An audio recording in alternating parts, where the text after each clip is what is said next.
1월 15일 수요일입니다. 오늘은 창세기 31장 1절로 마지막 55절까지 말씀. 뻔뻔한 야곱 버리지 아니하시는 하나님이라는 제목입니다. 뻔뻔한 야곱 버리지 아니하시는 하나님. 긴 본문인데 잘 읽으셨습니다. 오늘 본문은 형 에서의 분노를 피해서 외삼촌 집으로 도망을 갔던 야곱이 거기서 20년 동안 지내면서 아내도 얻고 자식들도 얻고 그리고 큰 재산을 일구어서 이제 다시 고향으로 돌아오는 길에 벌어진 내용을 다루고 있는 사건이죠. 20년 동안 외삼촌 라반의 그늘 아래서 그는 4명의 아내와 11명의 자식을 얻었고 수많은 재산을 형성을 했습니다. 그러니까 어떻게 됐든지 간에 이 야곱은 자기의 장인인 이 라반의 그늘에 그 덕택에 그래도 이렇게 먹고 살고 결혼을 하고 재산을 모은 것이죠. 그런데 그렇게 자기의 장인이고 그리고 아내들의 아버지인 이 라반에게 인사도 제대로 하지 않고 야반도주를 지금 한 겁니다. 더구나 그의 사랑하는 아내 라헬은 아버지가 소중히 여기는 드라빔을 훔쳐가지고 도망을 쳤습니다. 이 소식을 듣고 라반이 분노해서 무려 7일길이나 쫓아가가지고 야곱의 일행을 잡았습니다. 그런데 하나님은 그 길 도중에 라반에게 꿈에 나타나서 야곱의 길을 막지 말아라 라고 말씀을 하십니다. 라반은 이제 그 사실을 자기가 꿈에 하나님이 너를 선악간에 너에게 아무 일도 하지 말아라 하는 이야기를 하셨다는 이야기를 전해주고 그리고 야곱과 돌무더기를 쌓고 맹세를 약속하고 서로 헤어지는 그런 내용이죠. 야곱은 이미 어머니의 태에서부터 구별이 된 사람입니다. 이미 하나님으로부터 하늘의 복을 받기로 선택된 사람이라고 그랬죠. 그러나 야곱은 자신이 구별된 사람이라는 인식조차도 가지지 못하고 살았던 거예요. 하나님께서 자기에게 하늘의 복을 주시겠다고 말씀하셨는데 아브라함이 그랬던 것처럼 그 하늘의 복을 자기의 힘과 자기의 꾀와 자기의 노력과 수단과 방법을 동원해서 얻어내려고 했던 사람입니다. 그러니까 하나님이 자기에게 주시려고 했던 그 하늘의 복이 무엇인지를 몰랐던 사람인 거죠. 그래서 그 복을 스스로 자기의 꾀와 수단과 방법을 동원해서 얻어내려고 그랬던 거예요. 그래서 하늘의 복이 마치 이 땅의 풍요를 얻는 것이라고 그는 생각을 했던 것이죠. 그래서 그는 아버지의 유산을 독차지하고자 배고픈 형 에서를 속여서 장자권을 갈취하고 그리고 아버지가 장자인 형에게 축복을 하려고 하자 기를 쓰고 염소의 탈을 뒤집어 쓰고 아버지를 속이고 형을 속이고 장자의 축복을 받아낸 겁니다. 그 때문에 도망을 가야 했던 야곱은 베델에서 하나님을 만나죠. 그런데 거기서도 도리어 하나님과 흥정을 합니다.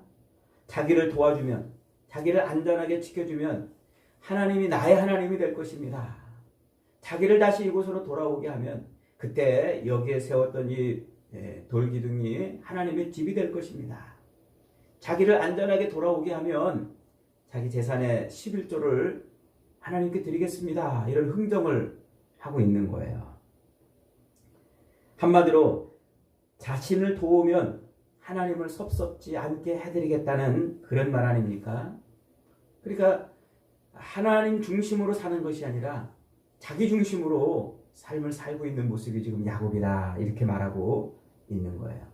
그리고는 쫓겨간 외삼촌 집에서도 야곱은 여전히 자기의 꾀만을 의지하여 온갖 권모술수와 임기응변을 발휘하여 재산을 모았습니다. 그렇게 재산을 모으자 라반의 아들들이 라반과 그리고 그의 가족들이 야곱을 시기합니다. 그 사실을 눈치챈 야곱은 재산을 지키기 위해서 외삼촌 집을 떠나기로 계획을 세웁니다. 그리고는 아내들에게 아버지 라반에게서 혹은 지난 날들에 대한 그 부당함을 토로하기 시작을 하죠. 아버지와 딸들을 지금 이간질 시키는 거예요. 너네 아버지가 나한테 20년 동안 이러이러하게 했다 하면서 이간질을 합니다.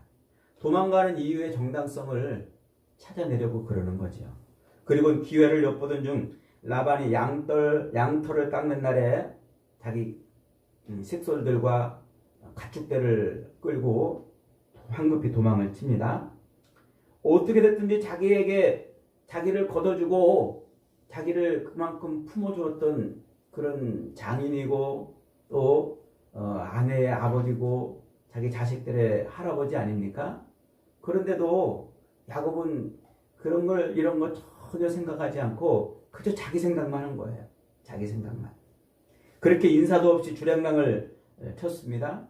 그 당시에 이 목축업을 하는 사람들에게 있어서 양털을 깎는다 그런 것은 한 해에 농사를 추수하는 것과 같은 거예요.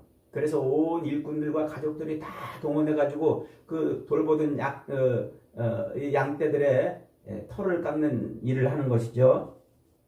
야곱은 20년 동안 그 일을 해왔잖아요. 그래서 그 양털을 깎는 일이 어떤 일인지를 정확히 알고 있었고 그게 어디서 무엇을 어떻게 해야 되는 일인가를 알았던 사람입니다.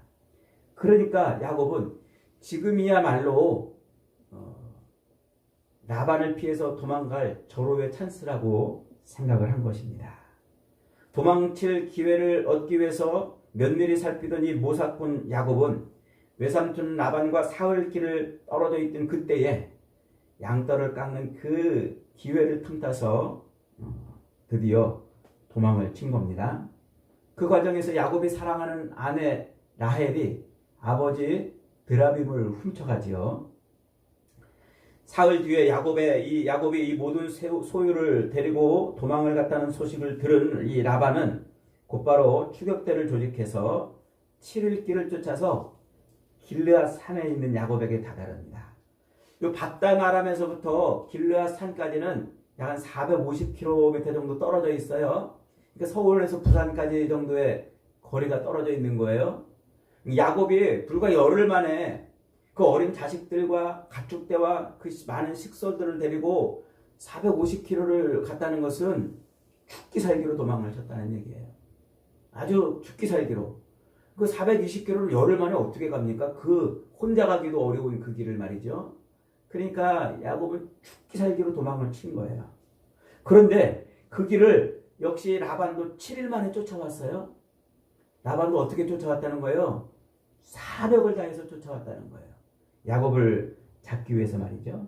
이렇게 야곱이나 라반 모두 절박하게 쫓기는 이유가 있었어요. 야곱은 라반에게 걸리면 재산을 다 빼앗길 수도 있고 어쩌면 죽음에 이를 수도 있다는 생각 때문입니다. 라반 역시도 사력을 다해 야곱을 쫓았던 이유가 있습니다. 그것은 야곱이 자기의 드라빔을 훔쳐갔기 때문입니다. 드라빔. 이 드라빔이라는 것은 그 당시 고대 근동의 집안에 넣어두던 조각해서 넣어두던 작은 조각상, 우상을 말해요. 여자의 형상을 하고 있는 그런 작은 우상인데 그 가정의 수호신이에요. 가정의 수호신이면서 동시에 그 가정의 모든 재산을 넘겨주는 증표이기도 해요. 그래서 내가 죽을 때 내 재산을 누구에게 넘겨주냐면 그 드라빔을 주면서 그 드라빔을 주는 사람한테 가정의 모든 재산권을 넘겨준단 말이죠. 그러니까 그 가정의 수호신이면서 동시에 재산권의 증표, 장자의 재산권의 증표였던 그 드라빔을 가져가 버린 거예요.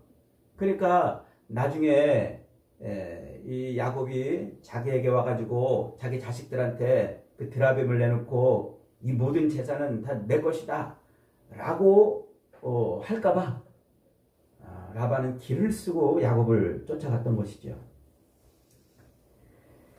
그렇게 필사적으로 야곱을 쫓아가서 드디어 야곱을 만났습니다.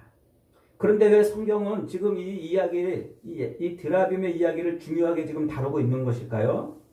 그렇게 드라빔을 훔쳐온 라헬의 소행이 지금 야곱으로 대표되고 있는 야곱의 그 모든 인간의 죄인의 실상이라 지금 고발하고 있는 거예요.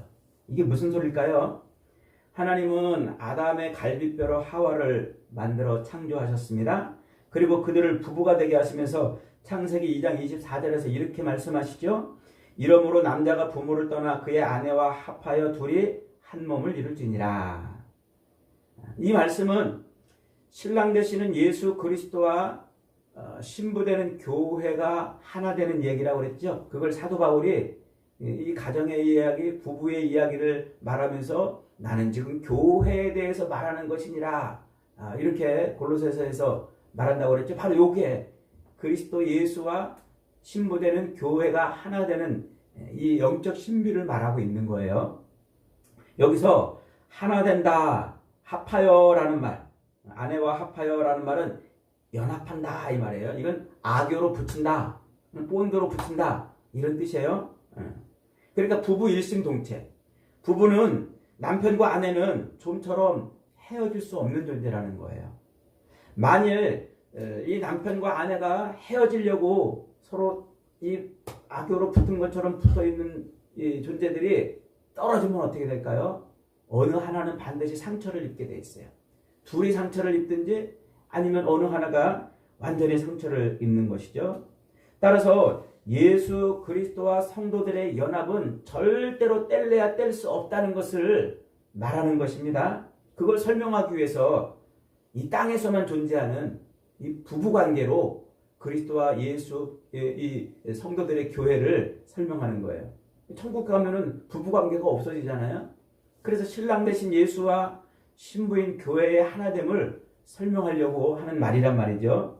그러니까 지금 이 라헬이 아버지의 드라빔을 훔쳐가지고 나왔다는 것은 지금 그녀의 소행이 곧 누구의 소행이라는 거예요? 야곱의 소행이라는 말이에요. 그녀와 야곱은 뗄래야 뗄 수 없는 존재인 것이죠. 그러니까 그녀와 연합되어 있는 야곱의 소행, 이 소행은 그가 대표하고 있는 이스라엘의 모습이고 곧 이스라엘은 교회의 모습 아닙니까? 그러니까 지금 이 야곱의 모습은 오늘 우리의 모습, 오늘 성도들의 모습을 지금 대변하고 있는 겁니다. 그래서 성경은 지금 이런 일련의 이야기를 통해서 야곱이나 그를 통해서 형성되는 교회 역시도 야곱과 같이 속이는 자였고 훔치는 자였고 죄인이었고 역시 남의 것을 빼앗기 위해서 염소탈을이라도 뒤집어 쓰고 그렇게 남을 속이는 삶을 사는 존재였다고 지금 야곱의 모습을 설명하고 있는 거예요. 그게 우리 교회의 모습이란 말이에요. 이스라엘의 모습이란 말이에요. 그렇게 자기 가정의 수호신이며 재산 상속의 징표인 드라빔을 훔쳐갔기 때문에 죽어 마땅한 자들을 죽이려고 라반은 그렇게 사력을 다해 쫓아갔던 겁니다. 그렇게 사력을 다해 야곱의 뒤를 쫓았던 라반은 드디어 7일 만에 야곱의 일행을 따라잡았습니다. 이제 야곱은 그 라반과 형제들에 의해서 요절날 판입니다. 그런데 그 전날 밤에 하나님이 라반에게 나타나셔서 말씀하십니다. 24절에 밤에 하나님이 아람 사람 라반에게 현몽하여 이르되 너는 삼가 야곱에게 선악간에 말하지 말라 하셨다. 일부러 지금 라반을 아람 사람이라고 토를 달아가지고 설명하는 이유가 뭡니까? 하나님이 이방인이건 하나님의 택한 백성들이건 다 하나님의 통치 아래 있다는 거예요. 하나님의 다 손끝 안에 있다는 겁니다. 그래서 지금 아람 사람하고 라반을 이렇게 설명하고 있는 거죠. 걸리면 죽을 수밖에 없는 야곱을 하나님이 지금 보호하고 계시는 거예요. 베델로 돌아오게 하실 것이라는 그 약속을 하나님은 신실하게 지금 지켜가고 있는 거죠. 라반은 분노에 찬 마음을 억누르면서 사력을 다해 쫓아와가지고 야곱 앞에서 지금 뭐라고 말합니까? 29절입니다. 너를 해할 만한 능력이 내 손 안에 있으나 너희 아버지의 하나님이 어젯밤에 내게 말씀하시기를 너는 삼가 야곱에게 선악간에 말하지 말라 하셨느니라. 만일 라반이 중간에 추격을 포기했다면 야곱은 어떻게 생각했을까요? 옳구나, 내가 참 계략을 잘 세워가지고 이렇게 잘 도망을 왔구나, 이렇게 생각을 했을 거란 말이에요. 그런데 하나님은 라반으로 하여금 사력을 다해 야곱을 쫓아가게 하셔놓고 야곱에게 지금 뭐라고 말씀하게 하는 거예요? 하나님이 너를 건들지 말라고 해서 내가 지금 안 건든다. 너를 내가 죽일 수도 있지만 하나님이 너를 건들지 말라고 해서 내가 너를 지금 못 건드는 거다. 그렇게 말하게 하셨단 말이에요. 이 말이 무슨 말이에요? 지금 야곱을 누가 지키고 있다는 거예요? 하나님이 지키고 있다는 거예요. 자기의 계략으로 그렇게 살아난 게 아니고 자기의 그 아주 치밀한 작전에 의해서 이렇게 도망 나와서 살아난 게 아니라, 그리고 외삼촌 라반이 아량을 베풀어 가지고 살아난 게 아니라 하나님이 지금 야곱을 지키시고 살리셨다는 것을 말씀하고 있는 것이죠. 그렇게 죽기 살기로 야곱을 쫓아가게 해서 놓고서는 그 입을 열어서 지금 하나님 때문에 네가 산 줄 알아라 라고 지금 말을 하고 있는 것입니다. 그런데 야곱은 라반에게 뭐라고 말합니까? 42절 한번 봅니다. 우리 아버지 하나님 아브라함의 하나님 곧 이삭이 경외하는 이가 나와 함께 계시지 아니하셨더라면 외삼촌께서 이제 나를 빈손으로 돌려보내셨으리라마는 하나님이 내 고난과 하나님이 내 손의 수고를 보시고 어젯밤에 외삼촌을 책망하셨나이다. 이게 무슨 말이에요? 하나님이 내 고난과 내 수고를 보시고 그렇게 지금 말을 하고 있어요. 이게 아전인수격 해석이고 하나님을 자기 종처럼 생각하는 그런 죄인의 모습을 지금 말하고 있는 거예요. 하나님은 그렇게 죄인인 자기를 은혜로 살려주고 있는데 야곱은 지금 거꾸로 어떻게 생각하고 있는 거예요? 내 고난과 내 수고를 하나님이 기억해서 하나님이 이 나를 이렇게 이쁘게 봐가지고 내가 이렇게 최선을 다하고 내가 수고하고 열심을 내었더니 그랬더니 하나님이 나를 지켜주셨다고 이렇게 자기중심적인 아전인수격인 그런 신앙을 지금 말하고 있다는 것이죠. 그러면서 하나님이 자기의 수고를 인정하셔서 외삼촌을 혼내신 것이라고 도리어 훈계를 합니다. 외삼촌의 디라빔이 들키지 않았고 자기의 죄가 들키지 않았다고 도리어 큰소리치고 있는 죄인의 모습이에요. 이게. 자기가 더럽고 악하고 음란하고 패역하고 그런 거짓과 권모술수로 충만한 인생임에도 불구하고 자기 죄가 들키지 않았다고 뻔뻔하게 하나님 앞에서 자기를 그렇게 자기의 수고와 열심과 노력을 하나님이 봐주셔서 나를 지금 이렇게 해놓으셨다고 그러는 거예요. 이게 야곱의 실체라는 거예요. 이게 지금 야곱으로 대표되고 있는 오늘날 교회, 우리 성도들의 모습인 거라는 겁니다. 여러분은 어떻습니까? 여러분은 진실로 여러분의 모습이 하나님 앞에 폭로되어서 정말 여러분의 삶의 모습이 다 들킨다면은 여러분은 어떨 것 같습니까? 그것이 안 들키니까, 그것이 하나님이 모를 것처럼 다른 사람들이 내 죄를 모르니까 지금 내가 잘하고 있는 것처럼 그렇게 여기고 있다는 것이죠. 신앙생활은요, 나 중심으로 해석하는 게 아니라 하나님 중심으로 해석을 하는 거예요.